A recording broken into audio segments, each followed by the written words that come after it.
Okay, ready to go? How's it going? How was the first homework?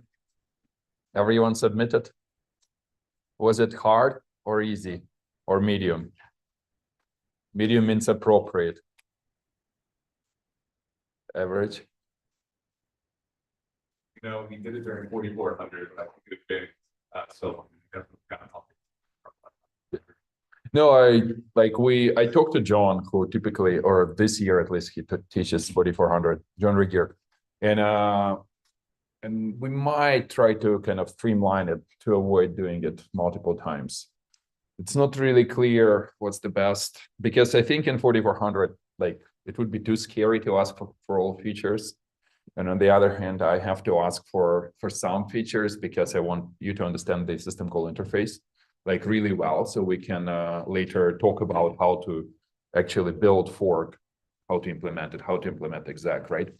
And there will be a homework assignment probably later in the class, which asks you to remember we had this discussion on fork exec pair, whether it's appropriate design for the system call interface. So we might want to try to implement a different like create process interface with overloading of file descriptors and see how it works. So for me, I have to set the stage to make sure that everyone is on board.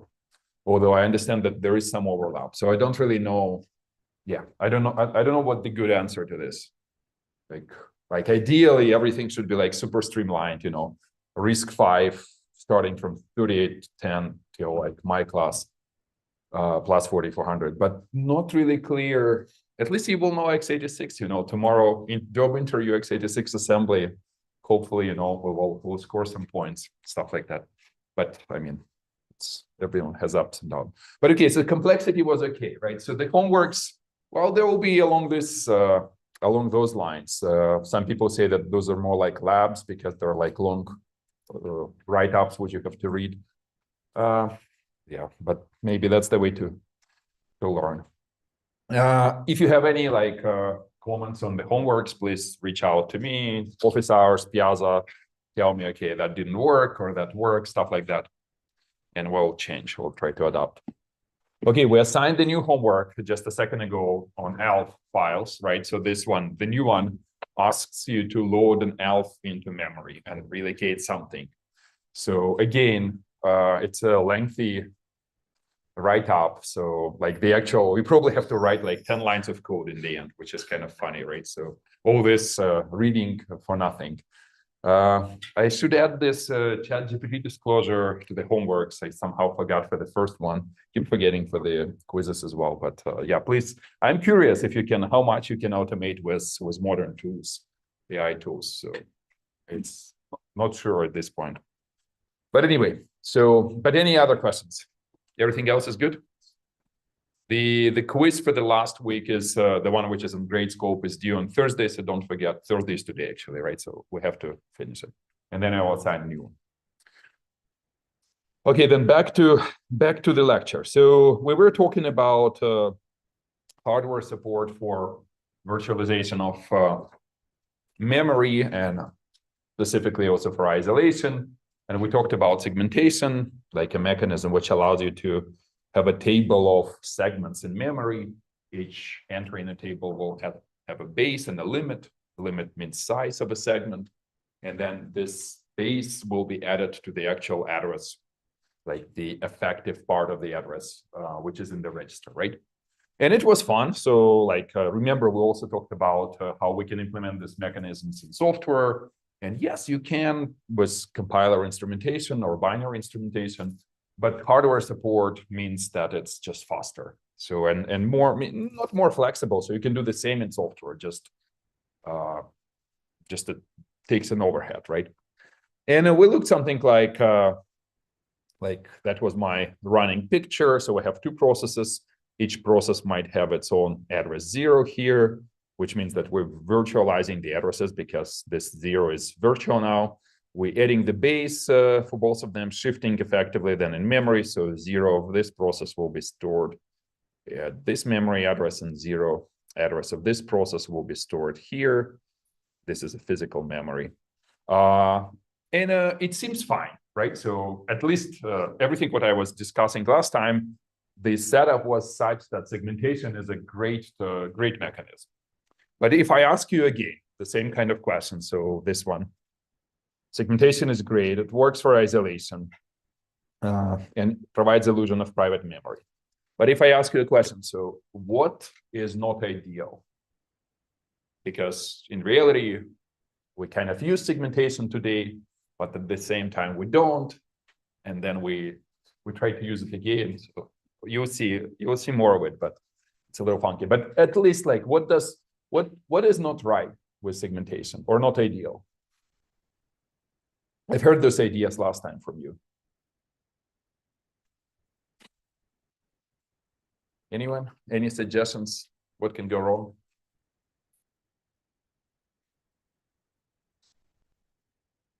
Yeah, you say, look, like segmentation is probably not ideal for this various flexible scenarios where, for example, on this figure, you say this green process suddenly says, okay, look, guys, maybe my heap was growing this way, and at some point I really need more memory. We didn't guess correctly for this input, we need more memory. And you say, look, well, I have to allocate more. malloc has to allocate more space, which means, remember, the system call, which malloc relies on is something like sbrk set bracket. So it has to extend it, but well, it's not a little ideal because it may run into another segment, into the yellow segment. Is it catastrophic? So probably not. We say, look, we actually can move this yellow segment in memory because the memory is virtualized, right? So we don't have to, like, remember my discussion about forking memory and patching all the pointers. Since in this one, if the pointer points to somewhere in this address space, you simply copy everything with an offset, you change the base, and the pointers remain valid. But in physical memory, this segment now can start from here, right? So it's doable. It's not like a complete disaster. So you can move segments, you can move physical memory around. But depending on the sizes, like maybe this is like a megabyte or something, it takes some time, right? So you say, look, like this guy, maybe it allocated like, I don't know, like 64 kilobyte of memory, extra memory. You ran into a different segment and you have to move the whole megabyte. Not fun. So it takes time because copying 1 megabyte will take you, well, maybe you can copy like tens or 20s, like 10 to 20 bytes in a single cycle, maybe. So it takes some time. Okay, so you can you can say, look, like you can even play those things like swapping, remember, because we all talk about saying that if you really need more memory for this green process, you can take the entire segment of this yellow one to disk. But it's kind of the same equation. You say, look, it takes you forever to essentially to save 1 megabyte, forever in terms of cycles, like it's millions or billions of cycles to save something to disk, right? So not ideal. And so people came up with it, like they realized that it's inflexible because you say, look, like relocating or moving in memory the segment or swapping it to the disk takes time. Moreover, memory can get fragmented, as you say, there might be gaps in physical space, but they are not aligned in such a manner that you can fit something in. So you have to move more stuff around, and all of it is bad. Okay, cool. So what would be a solution? So you say you look at segmentation, you lived with it for like 10 years, you wrote some programs or software which runs on top of segmented memory. But nevertheless, you say, look, let's come up with something else. So what can be this else?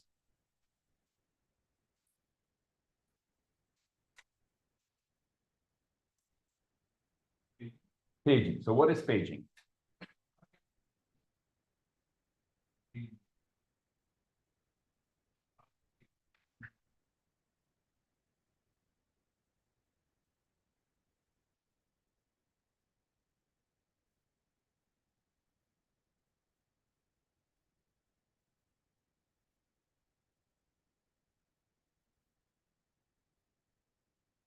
So what's the major difference between segmentation and paging, you think?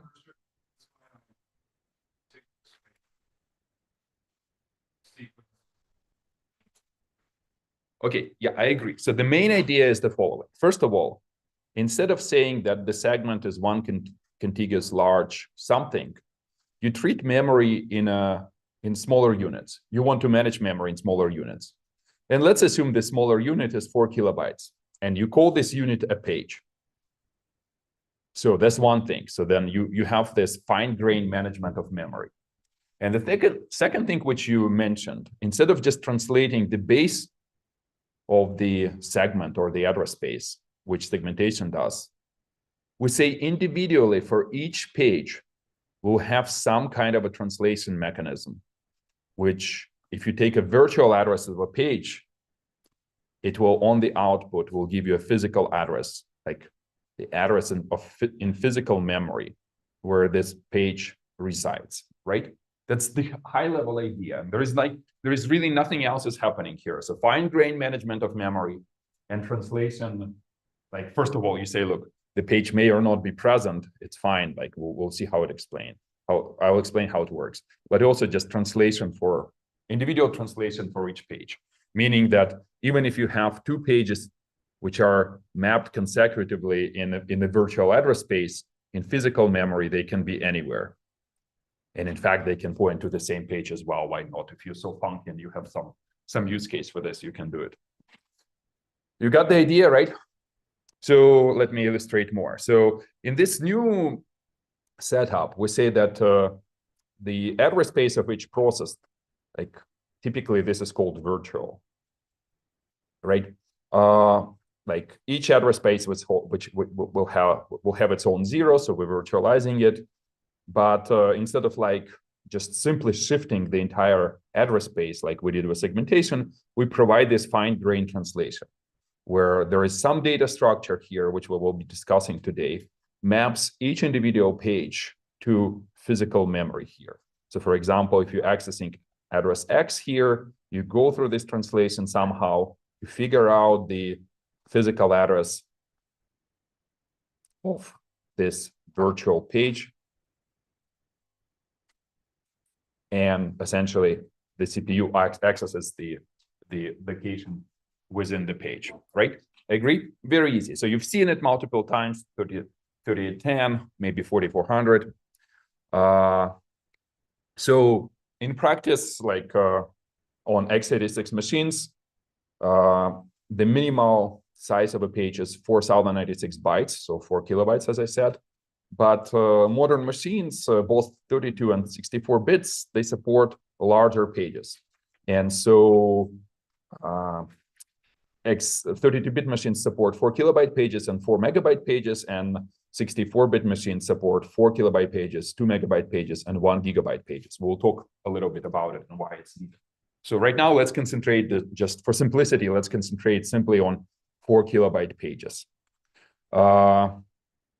And as you said, like this mechanism, since you manage each 4 kilobyte page in your virtual address space, provides you a lot more flexibility. You can do whatever you want, map them in any manner. And if you say, look, I'm running out of space, you can take individual pages to disk. You don't have to do anything else. But sometimes you usually like try to optimize and say, look, I will take some number of pages, often consecutive, to disk if I'm running out of memory.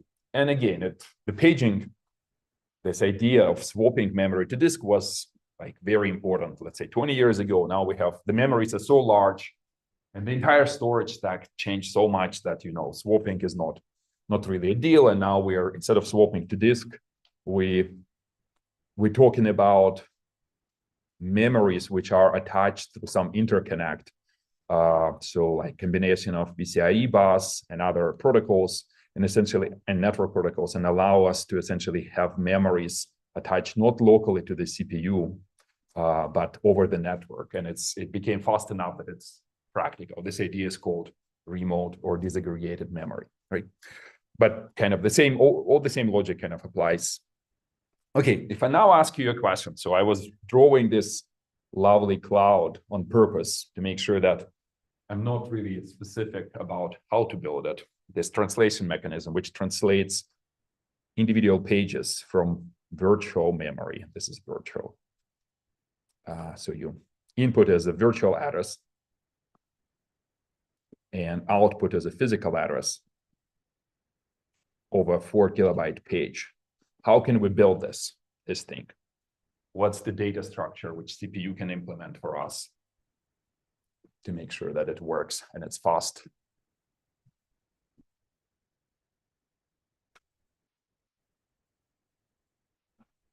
Hash map. It's not bad. Can anyone complain, or like what are the advantages or disadvantages of a hash map in the specifics? No? Access time is what's the complexity of hash map? How fast you can access? 01, yeah, good. Passing this exam. And the constants here are small, right? So it's fast 01 because 01 can be slow, and sometimes you choose, okay, forget about 01 or something. But as long as it's fast, so hash map is nice, yeah. So that's an advantage. So yeah, literally you can take a virtual address, hash it to like hash it some index in a table, access this index in a table, and here you will have a physical address, right? Agree? Not bad. So what is not ideal about it? Collisions, agree. So you say, look, what if like multiple addresses, V1 and V2, hash to the same position in memory? Then you have to like, there are multiple techniques. One is like you can chain them like that. It's doable. And you say, look, can I build it in hardware? Totally. You can build anything in hardware, right? So it takes a little longer. It used to take like 10 times longer. Now it's probably, the factor is different. So you can program silicon quite fast these days. But, you know, like there is a couple of interesting design questions here. Like in order to get resolve those collisions, if you write it in C or something, you typically say, well, malloc me more memory, right? And this malloc, it's a little hard to implement an interface between the hardware and the software, because this malloc, the operating system has to provide memory for those additional elements or chunks or buckets in a hash table, right? So then the hardware has to upcall to the operating system to say, well, I have a collision, give me more memory, so I can resolve those collisions and put them somewhere. It gets a little funky, right? Agree? Do you get the argument that this is the resolving collisions is not ideal? So people didn't go with hash maps in hardware. Maybe there were attempts. I'm pretty sure there were. What's next? We tried hash tables. What else?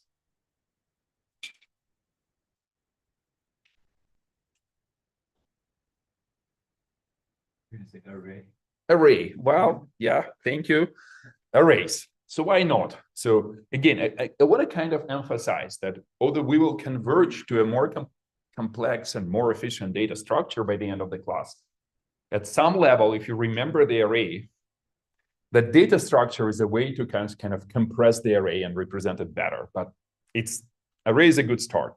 So let's imagine the following translation mechanism. You say, look, it's a translation. Oh, this is your virtual memory. We have an array which translates virtual to physical addresses. Like really, it's just we can place this array in memory. And then if we take a virtual address, which is, let's assume in this example, this one, x410010, we say if the page is 4 kilobyte, so it means that the lowest 12 bits are within this one page. So this is the offset within a page. Then this number is a number which represents the virtual page number, which means that if you just simply count the pages, page 0, page 1, page 2, that's the virtual page number. And in this specific example, the page number is decimal 1040, or it's hex 410, right? So this is the virtual page with the number 1040, which we're translating. And so it's essentially, you say, look, we'll use this 410, which is encoded at the, if the total address is 32 bits, 12 bits are the offsets, so that's the 20 bits here. You take this number, you say, look, it's an index into this translation array. And if we place the physical page number here, so they say, well, this page number 1040 translates to physical page 12, you land on this page 12, right? It's very easy. So it's virtual to physical, but I just, instead of like using virtual to physical addresses, I use virtual and physical page numbers. Why do you think I'm doing this? What is the design choice? Because ideally here, I can, like you say, look, hold on guys, like it's an entry in the array. And I can really put any, if I say that this is like 32 bits, I can put any address here and I can translate addresses of virtual pages to addresses of physical pages. But for whatever reason, I keep bringing this virtual page numbers and physical page numbers. What can be a design choice here? Why am I doing this? It's not me, it's like architects who built this mechanism.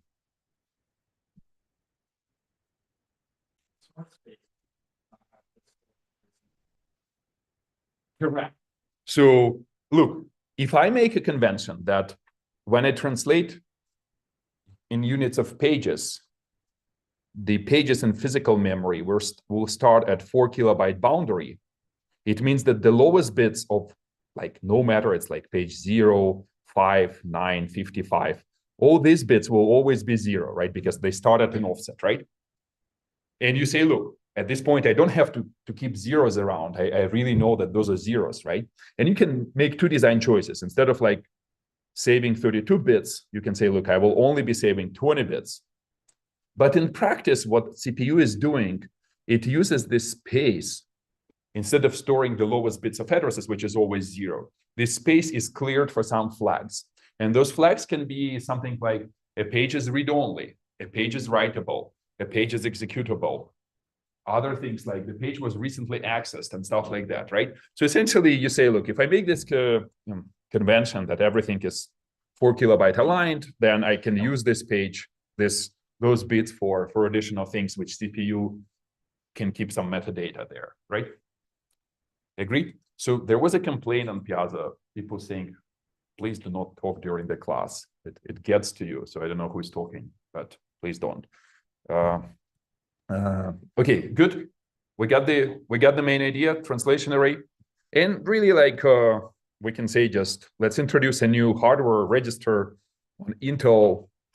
In the future, this register will be called control register number 3. And you say the hardware knows where this array sits in memory. So it sits in a physical page number 2. So in this green page of physical memory, the array starts and sits there, right? And then it's kind of like solves our problems. So it does translate from virtual to physical. Agree with this? I just wanted to understand that wanted to make sure that this simple array representation of the translation is understood well. Good. Okay, so then obviously my next question is, what is wrong? If we go back to this figure, why it's not ideal?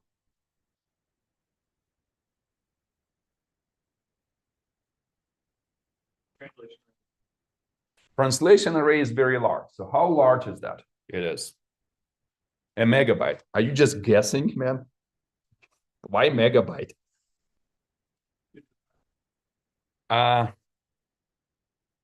2 to the power 20.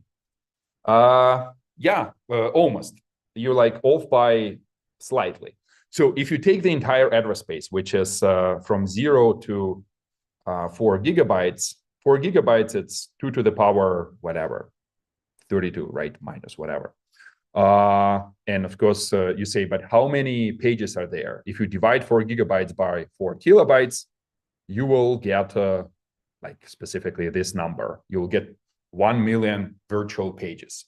So you really have to translate 1 million virtual pages, right? So that's why you arrive to a number 1 million, which is close enough. But each entry, as we just agreed, is 32 bits or 4 bytes. So you essentially say this array is not just 1 megabyte, but 4 megabytes of memory. Agree? Again, on modern machines, 4 megabytes of memory, in most cases, is nothing, right? But back then, it's like, again, the first machine which I got, my first private Pentium 1 machine had 16 megabytes of physical memory, right? So with this setup, I can only run roughly 4 processes or something like that.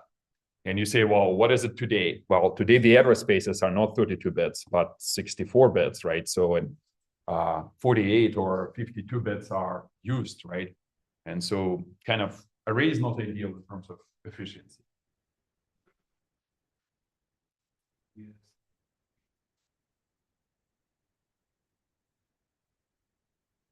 Correct. Correct.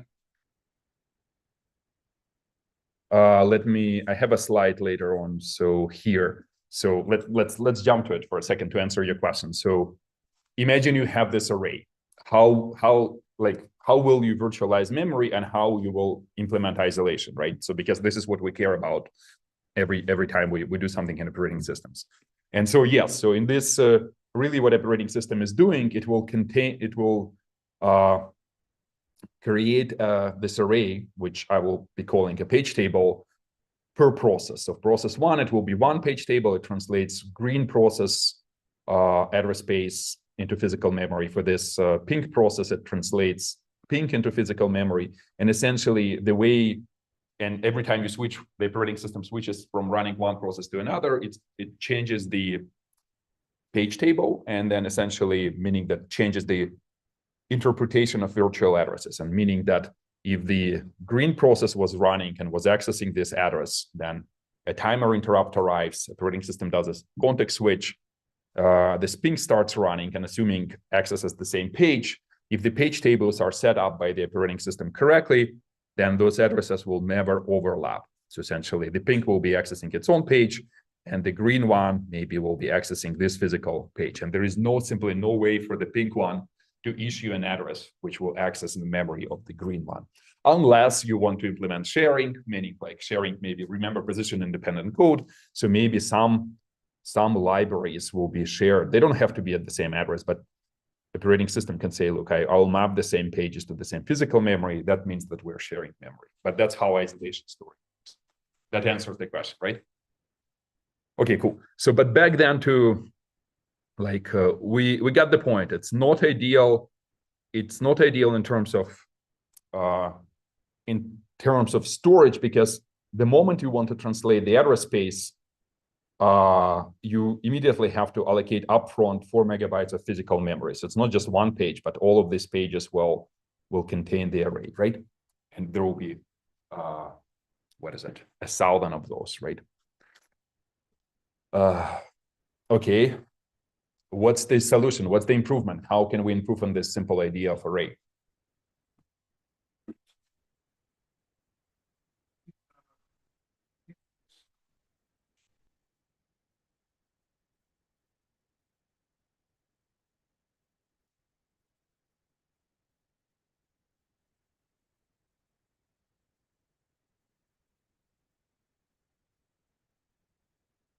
That's also possible. You're saying something like inside every page, maybe at the beginning of the page, you will have some magic pointer which translates to a physical page, and somehow you build the hardware which allows you to essentially look up this magical address and on every move from that page. That's doable. It wasn't done in practice. Good question is why. Is it that easy to build? So I have to take it offline. So that's I mean, first of all, yes, you can play those tricks, and I encourage you to think about those tricks. But I don't have an immediate question for why it's hard or easy to build. But I can come back to this. Or say again. The storage. Yeah, you do need the storage for the pointer. The question is like, maybe the real page is not really like 496 bytes, but plus 4 extra bytes, which hardware kind of like hides from you, but it exists. These tricks are doable. Maybe like, and you you can, and I think you can implement those, but let's take it offline because it will take us forever to discuss this. But I'll think about it as well. But okay, so if we want to do something with this translation array, how can we optimize it to make sure that we're not wasting 4 megabytes every time we're just starting a process? One interesting observation here is that obviously the process itself, especially a small one like ls or cat or wc, and you've seen those, they obviously don't require the entire 4 gigabyte address space. In fact, they are probably using just a couple of pages, maybe a couple of pages for the text section, maybe a page for the data section, because ls doesn't have like maybe 1 or 2 global variables, a page for a stack. Maybe it allocates a little bit of memory on a heap as it goes, maybe doesn't, right? So it's literally like you can count the pages on one hand. So for small programs, you really need really small address spaces.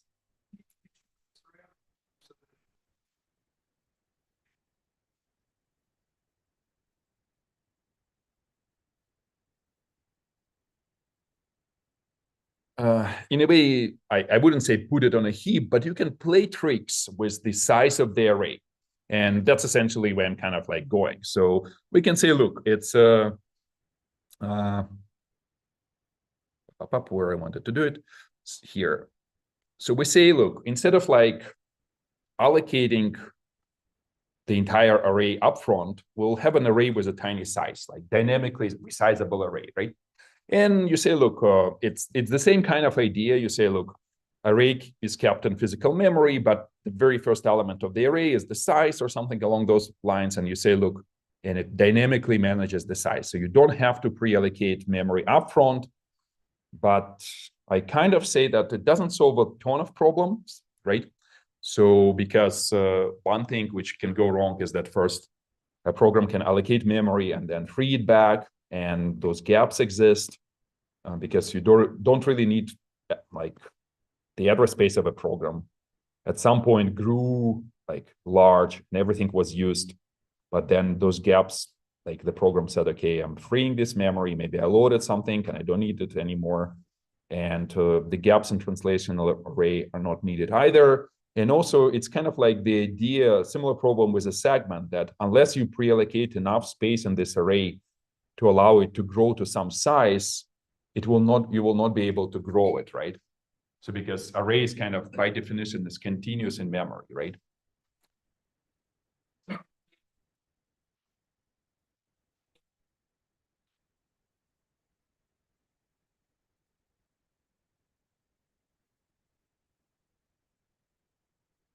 That's where we're getting. So what we're saying is that array is not ideal because it just like assume that the memory allocated for this data structure is continuous, right? And so what would be a workaround to make sure that we somehow can keep the same array in memory, but we don't keep those regions in continuous memory? How can we design this data? You can do a list of arrays. No, this is in fact what is done. So what you're saying, and this is the suggestion, you say, let's do an array of arrays. You say, look, there will be top level and like it's table of array regions. And if the region is present, there will be a pointer to the region in physical memory where this region is stored. If the region is not present, okay, sure, nothing is stored here, and some other data structure, some other array can occupy this memory, right? You got this point. So essentially, it's array of arrays. It's exactly what you said. It shows the problem that, first of all, you don't have to pre-allocate all this memory upfront, because as you go forward and you say, look, maybe initially I need only a very tiny fraction of the address space at the beginning, it may be at the end, because maybe operating system is using this region as well, which is true in practice. And so you only like allocate these two elements of this translation array, and you put the pointers at the end to point to this region and at the beginning to point to this first region, and you go forward. And also it's not continuous, because you can say, look, like maybe in physical memory, the region which, like if you have the table which translates the very first element and the very last element, they actually can like point to two continuous elements, regions of physical memory, where this fraction of array is stored. Agree? At this point, okay, no one wants to listen about this array, but this is exactly, we almost got there, like a question.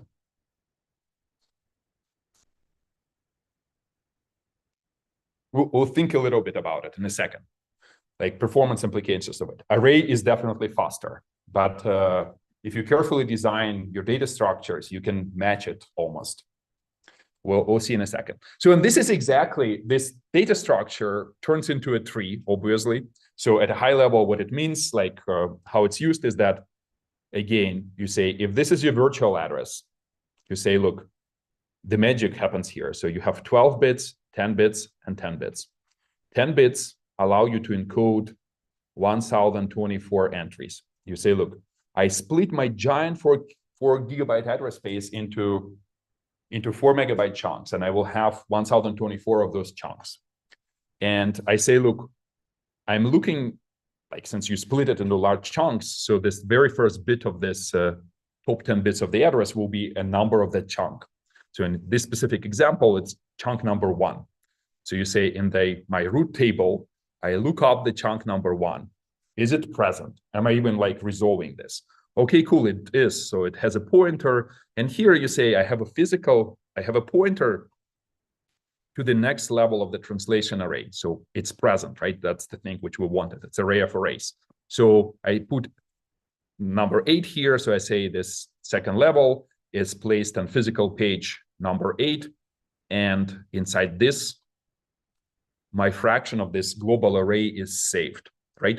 And again, I say it will be 10 bits responsible for the translation. So it will be 1024 elements, right? And it allows you, it composes nicely because 1024 by 1024, you will get exactly this million for, since your address space can contain 1 million of 4 kilobyte pages, you're encoding translation of each individual page. And here, like, that's your element of the array. Here you will put your physical address, right? So essentially this physical address points to the chunk of array which you care about, this one to this one. So they are actually, in this specific case, despite not being continuous here, they're saved in physical memory in continuous manner at page 8 and 9. This one, the very last one, is XF or whatever, not XF, it's just 16. So saved on this page, right? And that's how you essentially compress this array into the data structure, which is more sparse. And if you draw it like this, it looks like a radix tree. So essentially you say, look, I have a radix tree with a radix of 1024. I have a root, which is this one. And I have potentially 1024 leaves, right? And that's your array. Like, and if leaves are not present, you just save the space and you don't have to store anything.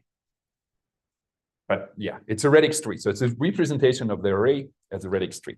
You got the point? Questions? How is it like? Is it like it's like null pointer, but in hardware level, how is it? Right. So for the hardware to understand that it's a null pointer, the first bit of this, or the bit 0, is called the present bit. And the hardware looks at this bit, and if the bit is not set, it means that this is a null pointer. And at this point, the page fault will be triggered because the translation cannot go forward. Okay, let's take a look at a more concrete example how x86 does it. So this data structure is called page table, like all of it. Our hardware register, which on x86 is called control register 3, keeps the root of the page table, which is called page table directory, right? And this page table directory internally will have physical pointers to levels to the next level of the tree. I call it level 2 right now. And this level is called page table. Like essentially, if this is a tree, this is called page table directory, and pages of this level called page tables, right? So there will be 1024 of them potentially, right? And they are kept in physical memory, obviously. And now just to make sure that we understand how the translation works, let's consider this example. So we are moving a value from a memory location pointed by the EBX register. So it's, again, AT&T syntax, loading the memory into the EAX register. EAX initially contains 0, the address EBX is decimal 2983809. If I encode it in hex, this is the value. So how will the translation work? So what's the first step?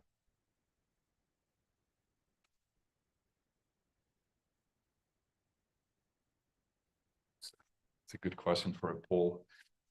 I missed this opportunity. The top 10 bits, which currently seems like the value 5. Take the top 10 bits, those top 10 bits of the address, agree with this. So you have a total, if this is your virtual address space, you have 1 million, like this is the exact number, 1 million of 4 kilobyte pages. This is your physical memory, right? In my artificial example, I only have a very small machine with only 12 or 13 4 kilobyte pages, right? And what you're doing, you say, look, this is back to this terminology. The top 20 bits are the virtual page number. So it's literally this number of a page, whichever we're using here. In this specific example is a virtual page 55123, or in binary, it's this one, if you care. So if you care to compare those numbers, 1, 0, 1. So this is the numbers, right? The top zeros are omitted. And you're translating into a specific physical address. Like, remember the high-level idea that we are going through an array, although we don't have an array, we have a tree. And because of that, what we're doing is that we're saying, okay, the hardware knows where the root of the page table is.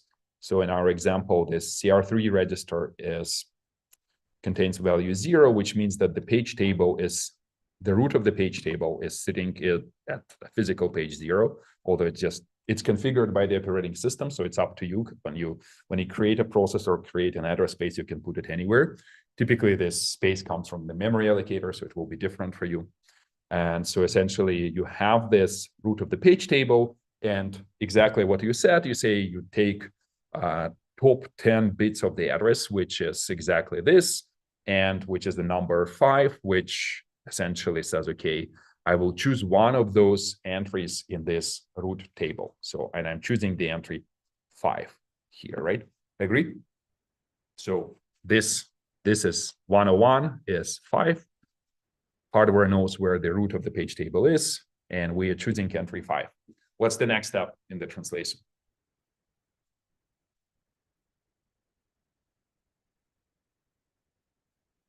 You know the answer? Go for it. Right, because what you want to do is say, look, I imagine this little present bit is set. Wait, I cannot write present. I cannot write anything. But essentially, you say, look, I want to figure out where in physical memory my next level of the tree, or the actual chunk of the array I'm worried about, or I care about, is located. And so in our case, we say, look, let me erase all the link. So the operating system put number 7 here, so it means that the next level of this tree is located on page 7. So it's array of 1024 entries, right? Because each entry is 32 bits, or 32 bits or 4 bytes. So if you divide each physical page is 4 kilobytes or 496. If you do the division by 4, you get exactly 1024 entries. So it composes nicely.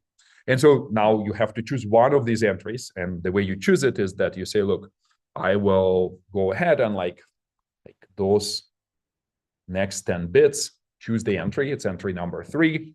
So you say, look, I know that it's entry number 3. And in this entry number 3, what is located here?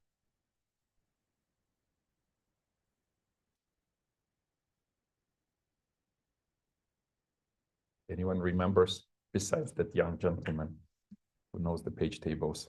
Well, remember we were talking that the whole thing is that kind of like an array. You take a virtual address as an input, and inside the array is what?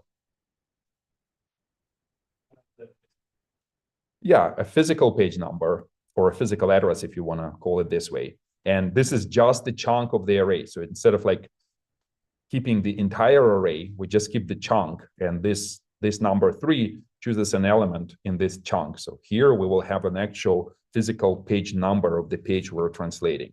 In my example, I put 12 here. So the actual value which you will be loading from address, like from address pointed by EBX into the EAX register is sitting inside the physical page 12, right? And the very last part of the translation is you say, look, like what's the offset within this page? In my example, its offset is 1. So really, if I'm loading a single byte, for example, and this byte is like happens to be 55, the value in memory is 55. This 55 goes and actually gets loaded in the EAX. Right? Agree? We all understood what's going on? Okay, good. Question.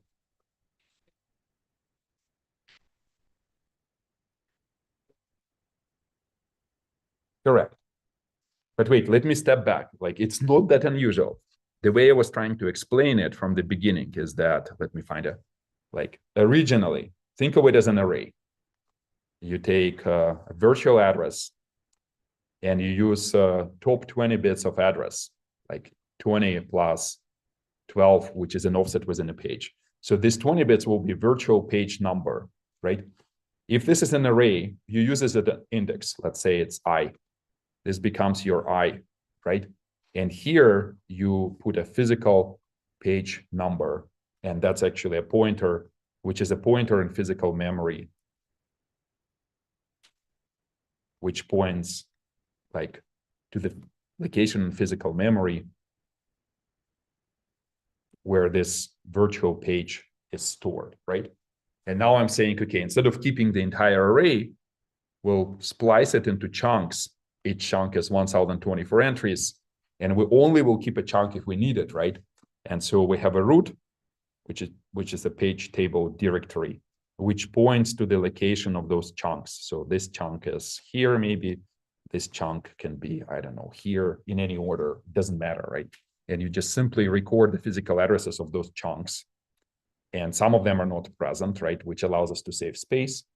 But it's still elements of this array. So if it's chunk number 0 and it's saved here, for example, then we still have the physical page number plus some flags, which were like stored there. But it's kind of like nothing really happened. We just rearrange the storage and the way we keep the array, right?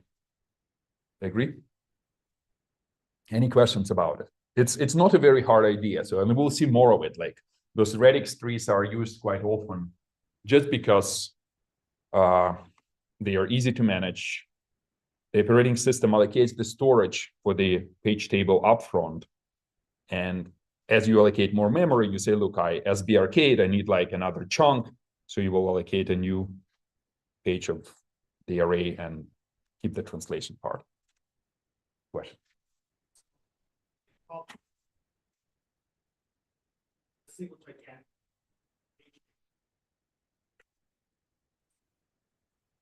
Mm-hmm.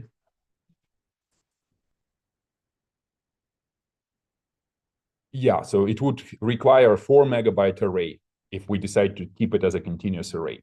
And with this one, with the radix tree, you really need just root, which is 4 kilobyte page, and maybe a couple of those, sometimes one. I mean, I used to have this question on the exam. What's the minimal page table you need? If you really like, you come to Facebook, and let's say like maybe now Facebook doesn't care, but back in the days, imagine you're running like lots of small processes, right? Like it's a welcome page where you sign in or something like that. It's a very small process, doesn't exist for a long time, but still has to run. And imagine you want to design an architecture or an operating system which optimizes storage for those processes, meaning that like I had multiple questions, like one of them, like how many pages are allocated when you create a process in x86? And then can you optimize and allocate the smallest number of pages? And obviously, some pages are in the page table. And in a good example, you can, like, let me switch to, you can say, look, I really need the root of the page table because it's pointed by the TR3, and maybe I will need just one element, like one page table node to make sure that I'm just translating the first 4 megabytes of the address space. Because if you have 1024 entries and which is pointing to a 4 kilobyte page, you're translating 4 megabytes of the address space and nothing else. That's okay, right? So that's the saving is this. So instead of pre-allocating 4 megabytes upfront, you only allocate for 8 kilobytes, which are these 2 pages. Keep the translation rate. Each process.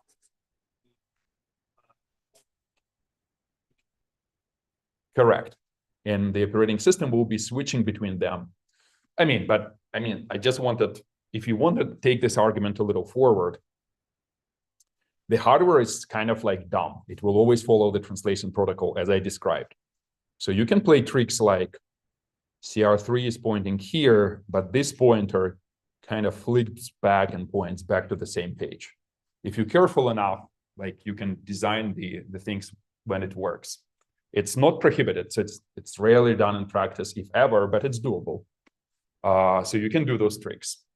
And a second trick, which you said, okay, you can say logically, if you so care about running maybe millions of processes, logically, you do need a page table per process, but you may make a choice and say instead of allocating the storage in different physical pages, you can just change the values and just every time you context switch between a process, just change the values in a page table. And then it just logically, if you really like the process, maybe it just differs. The address space of the process just differs by this 4 bytes. So instead of like wasting 8 kilobyte per process, you just copy this 4 bytes over here and just forcing a different address space layout every time you context switch. But in x86, each process will have its own, let me change the color here, will have its own page table. It will be a rather chunky page table, not a very optimized one. I've seen a couple of questions before.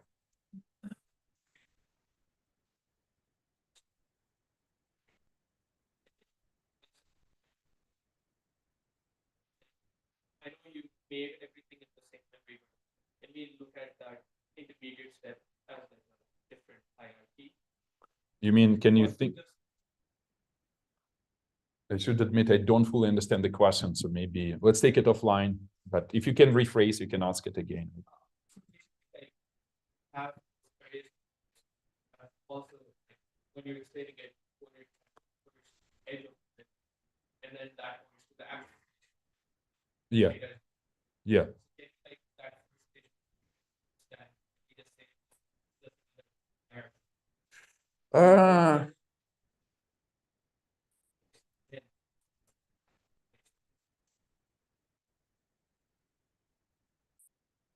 I don't think it's very useful, but maybe there is something to it. Let's take it offline and we can discuss. Any other questions?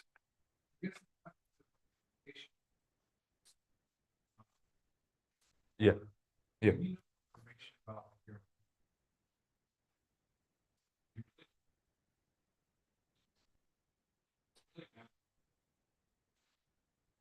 You're right. So, both yes and no. So what you're saying is that if you're really running on some super constrained embedded device and you say, look, I don't want to like even waste even like those 8 kilobytes, it's too much for me because my entire memory may be like 16 kilobytes. Then you just say it's an 8-bit microcontroller and you go without virtualization of memory. And then depending on where you are in the security space, you can use techniques of this software fault isolation, but many microcontrollers will provide some abstraction of a segment. And segment will be just a tiny table in memory, which can be like also like finite number of those entries. So like in the order of like bytes, and that's enough. And then you just say, okay, forget about it. Virtual memory is not needed. And in fact, prohibitive because the CPU will burn some energy walking this page table. It might hurt performance, especially without specific optimizations, which modern CPUs are doing. And those are also costly in terms of power. And yes, in those cases, you say like, forget about it. And then later on, I will come back and advertise a case in which on a super like beefy server machine, there are cases where you also want to get rid of virtual memory. And I will show how it's done, how hardware supports it. It essentially supports it with the concept of super pages to minimize the depths of this tree, essentially. Any other questions? Okay, we're good. Agreed. Okay, so page tables, and just to wake up, it's about the time to ask a couple of questions. So let's do a poll. And like we all are clear that this is the URL you have to go to. So just to make sure that I don't have to fix a lot of scores later.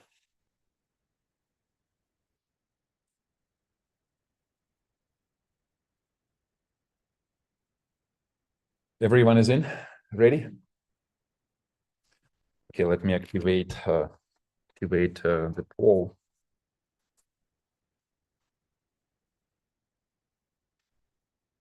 So this one, is it active?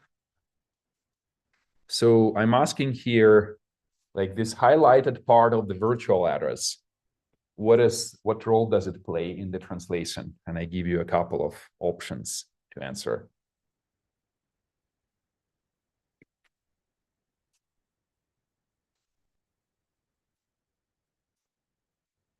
The highlighted is this red one, the red box.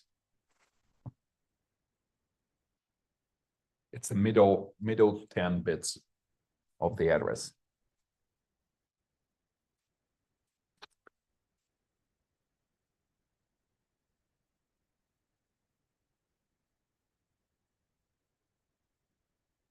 Everyone.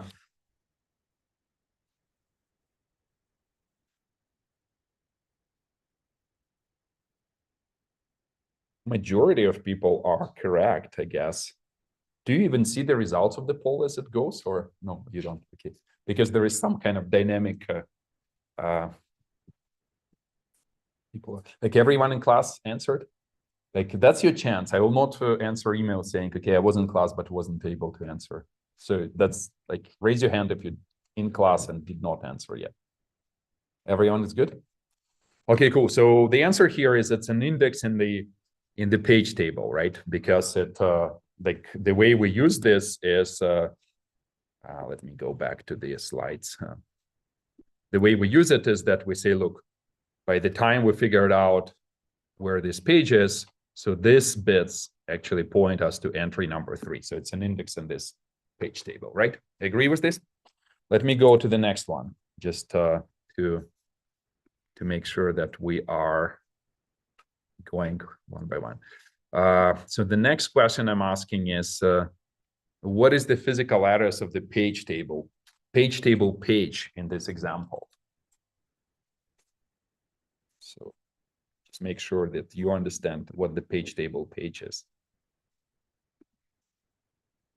Feel free to ask questions if you like.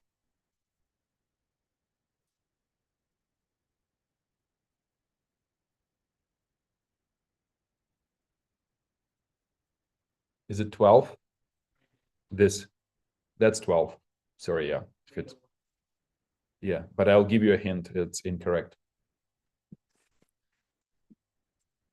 Rule out the 12.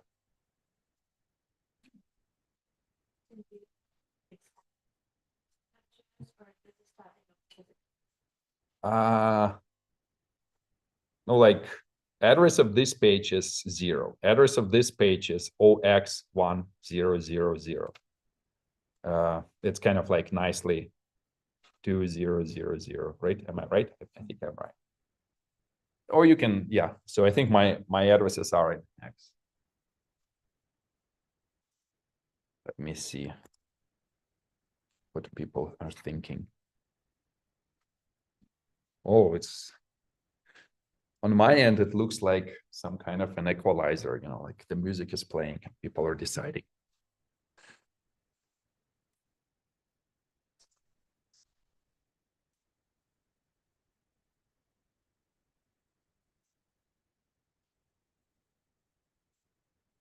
Yeah, it should be. Okay. Yeah, you're right, but I wasn't trying to be correct about 12. You're right, it should be ABC. Yeah, the page 12, it's just that 12 is not the answer. So I didn't care to be correct.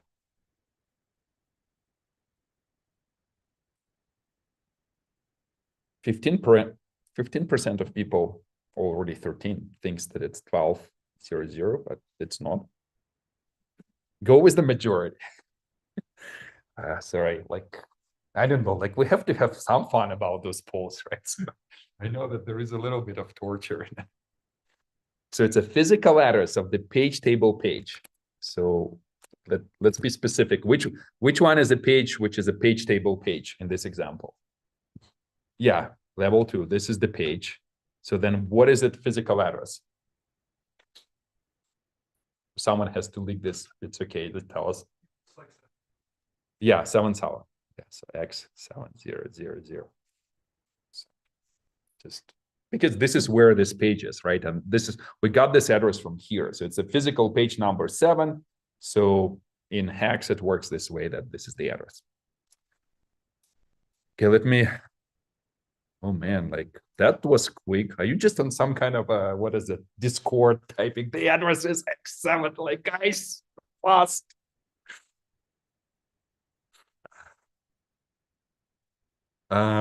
Okay, my next question will be, what is the offset within the page we're trying to access in this example? Let me activate it here.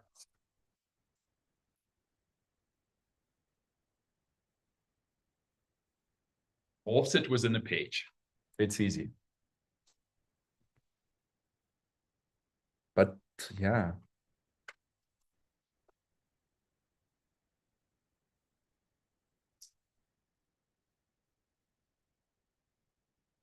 %20 of people are wrong, at least.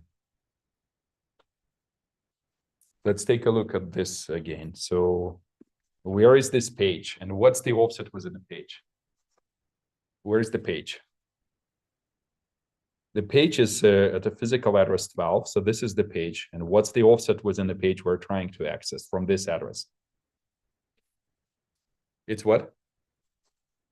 It's not the first offset, it's the first byte, right? So it's offset is 1. So this is the byte number 0, this is the byte number 1. And so here we have 1, right? Agree with this? So offset is 1. Okay, cool. So let me quickly deactivate this poll for people on Discord. Like I'll give them 2 seconds. Man, they're not paying attention. Okay, good. So, okay, so there will be like a quiz obviously assigned where I will be asking to talk to like do the translation again, but at a high level we understood it. Let me just reiterate it one more time. I know that it's a little boring at this point, but this is a page from the maybe from a couple of years ago.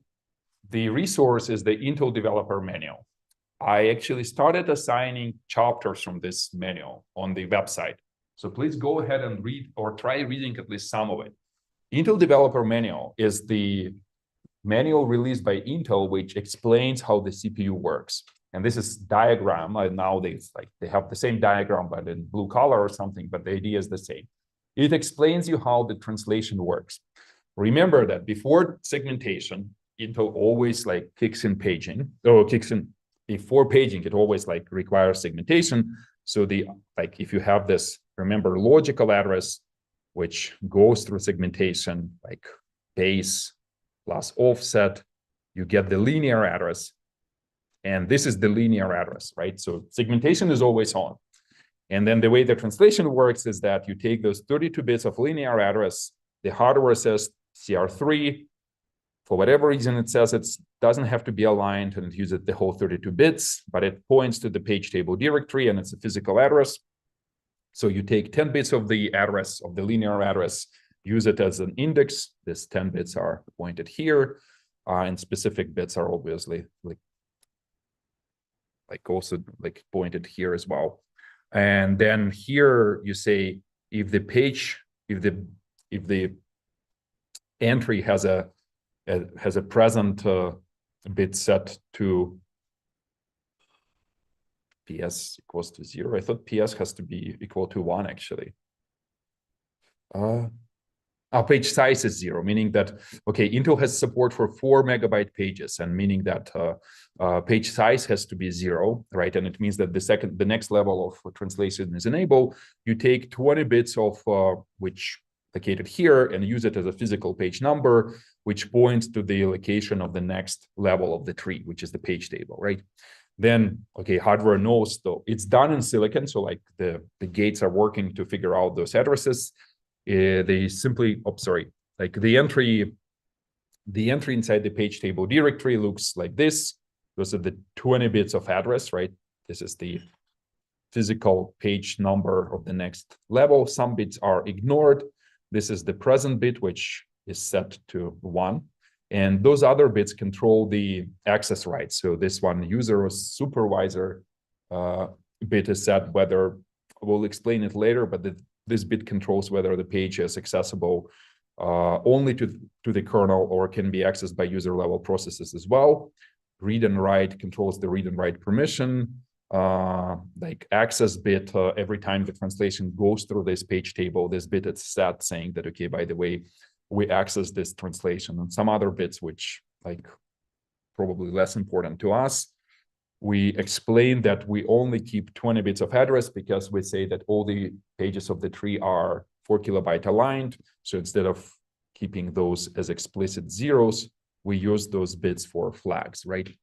And that's the inside.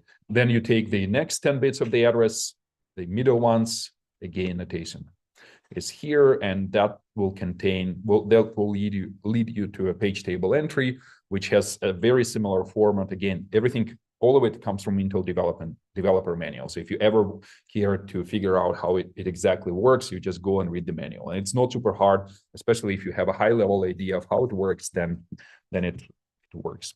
Then it's easy to understand. Again, the present bit has to be set to 1, whether the page is readable or writable, user or kernel accessible, access bit again, and dirty means that the CPU actually wrote in this page. It allows you to track the something what is called the pages which were like written, and sometimes you use it in a file system to make sure that they have to be flushed to disk. There's a couple of other flags, like again, let's not worry about those for now. But similar format, and finally, there's 20 bits which you took from there, point you to the actual physical page which contains the data of that virtual page, and the offset is a 12-bit offset within the page, which like essentially gives you the physical address which the CPU accesses, right? So virtual pages, like they don't physically exist, right? It's just an abstraction. It's like kind of like you use some number in register, but always you land in some physical page in memory after the translation. And it's kind of like nice because we talked about the arrays, and compared to the arrays, page tables allow us to represent sparse address space more efficiently, meaning that you don't have to pre-allocate 4 megabytes of metadata storage this array upfront. Of course, if the process really uses the entire address space, like really it wants to allocate all 4 megabytes, then the benefit goes away, right? Because the tree will contain all the leaves. So because eventually you will end up allocating the entire array as the second level of a tree, like all this 1024 pointers will not be null anymore. And this thing will still be 4 megabytes. And plus you wasted 1 extra page, which is 4 kilobytes, right? But it's rare. So it's rare. I mean, what is rare? Like today, it's not uncommon to have processes which easily consume 4 gigabytes of memory or even more, like web browsers, whatever. But today, on 64-bit machines, the translation tree has more levels. So it's instead of like having this just 2 levels, it's either 4 or even 5 now. And obviously, the same argument applies. So for a very large address space, it's still very uncommon to occupy the entire address space. And so the radix tree allows you to save metadata for sparse levels. Okay, so we talked a little bit about the isolation and virtualization of memory. So let me reiterate it again. So the idea is that each process has its own page table, and operating system, as we will see later, the operating system will occupy the upper part of the address space. So in case of x86, it's the top 2 gigabytes. And those two gigabytes are mapped by every page table because it's more convenient to do a system call and don't switch the page table, but make sure that the kernel's memory is available. So that's why the page table is drawn here as having those yellow entries. And in fact, these upper levels here, like upper 512 entries, represent the kernel part of the address space. So some of these are yellow, and of course, they are the same from process to process, but the lower part of the address space, the user accessible part of the address space, which is green or pink here and is individual for each process, will be mapped into different physical memory locations, right? And so this is how we achieve isolation, because in case of segmentation, the base was shifting the address space, but here we just encode the translation for every virtual page, and it's like backed by a specific physical page. And again, all sorts of things are possible. The same page in a green and a pink process can point to the same physical page if we want to implement sharing. Some pages may not be present or temporarily taken to disk, and when the process tries to access them, the operating system transparently resolves these requests, figures out a new physical page, makes sure that like the mapping is correct, and after that, like restarts the program again from the same instruction, trying to access the page, and that's called the swapping, right? Let me stop here. Any questions about this, like general setup? If I ask you, what is a thread? Like I talk about processes, but we all know that process can have multiple threads. Will threads have their own page tables?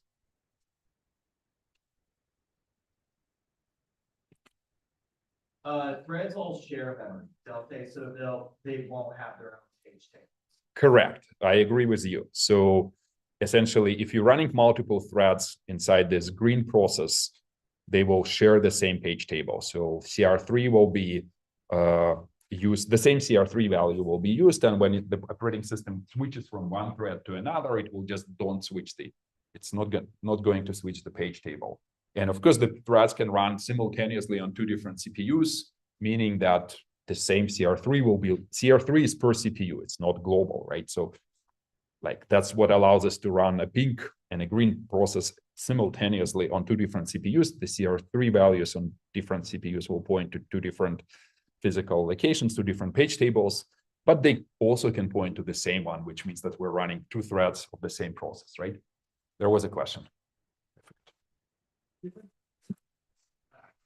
Correct. Yeah, okay, let me illustrate. So for example, thread 1 will have ESP pointing to here, and thread 2 will have ESP virtual addresses pointing to this page, right? For example, simple example of one page stack. That's fine. Like when you context switch, operating system will save the value of ESP and restore it later. So it can, when it switches between two threads on a single CPU, they will be taking turns using those stacks. And if they run in parallel on two different cores, then that's two different instances of the ESP register, right? It's fine as well. And I'll go into the details how cache coherence work, like at least the high level idea of it, so you will understand how it works between cores. Does it answer the question?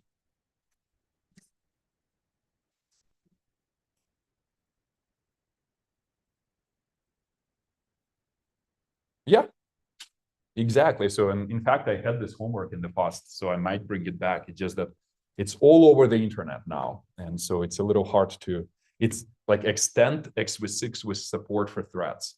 It just, there's one way to phrase this question. And obviously like every university in the universe at this point asks the same. I had my own version, like 10 years ago, it was still novel. Now I don't know what to do with it.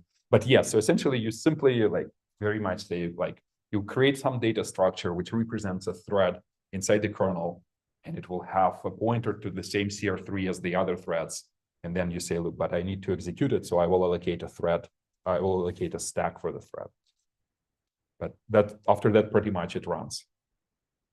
Maybe you will pass additional argument, kind of like where to start, like a function, which a thread start function. Right? Any other questions? So to clarify, when you say the different processes will have different page tables, you also mean that they'll have different page table directories? Yeah. No, like when I say page table, I mean the entire tree. Like based on the context, occasionally, like I agree that there is this overload of this term that this is called a page table as well. I usually will say page of a page table or something like that. But when I say page table, I mean the entire tree. most often. And yeah, it will be switching. And specifically, the way to switch from one page table to another is to change the route, like meaning that CR3 is pointing to a different location. Okay, so that's fine. Again, compared to segments, like they allow us to emulate virtual address space. Like additional bit is that it's easier to like have holes in the address space. I mean, on segments, it's almost impossible, or it's just impossible, right? On here on with pages, you can, because you control everything at 4 kilobyte granularity. So like everything got a little bit easier in terms of management. As you said, it has a certain performance impact. We'll discuss it in a second. So you can, but one specific trick which every operating system is doing is, remember we talked about position independent code. So this is a text section of a library, let's say libc, which is compiled to be position independent, meaning that this virtual address 1 is different from virtual address 2, but it's the same physical memory is used for this, the text of this library, right? And it's very easy to do with pages. It's a little harder to do with segmentation. And just to again reiterate the point that on Intel, you cannot just have paging, right? So when you execute any instruction like a move, for example, which loads something from the address pointed by the EAX register, this is really an offset in the logical address, right? So this EAX, the behind the scenes, Intel will use the selector like a data segment, which will point us to the entry inside the global descriptor table. We'll choose the segment. Well, if we want to deal with this, we can always set the base to 0 and the limit to 4 gigabytes. And you will see that x86 does it. You say, look, I cannot disable segmentation, so I'll use it in the least intrusive way. I just always set base to 0, limit to max, and it's almost like it doesn't exist, but it has to be configured. Every time you run a process, you have to create those data structures. And then after the segmentation is done, so the base affected the offset, obviously, this linear address is fed into the page table translation, right? And then all this page table walking happens here, and then exit of this translation is a physical address, right? So just if we're very clear on terminology, want to be very clear. So this is called logical address, this is called linear address, and this is called physical address. Typically, people say that the address in register is a virtual address. And because historically on most systems, the base is 0, right? Segmentation doesn't really affect translation. So you don't really have to go into those details. But if you want to be really specific, you have to remember how it works. And this figure is from the x86 book. So again, on a website, I ask you to start reading parts of the book to make sure that you do. Okay, so let me stop here. We will probably come back and maybe take a look at slightly different page table configurations next time, but we are almost done with this and we'll start booting next week. Thank you.